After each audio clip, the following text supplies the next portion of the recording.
যে কোনো নিরামিষ দিনে কিংবা লুচি পরোটার সাথে খাবার জন্য তোমরা পনির আর মটরশুঁটি দিয়ে এই রেসিপিটা বানাতে পারো। আমি অর্ধেকটা পনির গ্রেট করে নিয়েছি আর অর্ধেকটা কিউব করে কেটে নিয়েছি। রিফাইন তেল গরম করে কিউব করে কাটা পনিরগুলোকে আমি নুন দিয়ে হালকা করে ভেজে তুলে নিলাম। ওই তেলেই আমি জিরে, তেজপাতা, শুকনো লঙ্কা ফোড়ন দিয়ে দিলাম।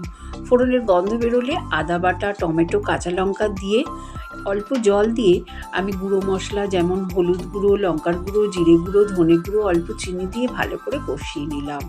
টক দই দিয়েও ভালো করে কষানো হয়ে গেলে আমি গ্রেট করা পনির আর টাটকা মটরশুঁটি দিয়ে দিলাম। আর একটু মশলাটা কষিয়ে দিয়ে দিলাম আমি স্বাদ অনুযায়ী নুন আর গরম জল।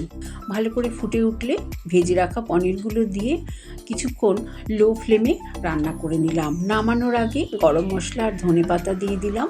মটর পনিরের এই ইউনিক রেসিপি ভালো লাগলে একটা লাইক করো।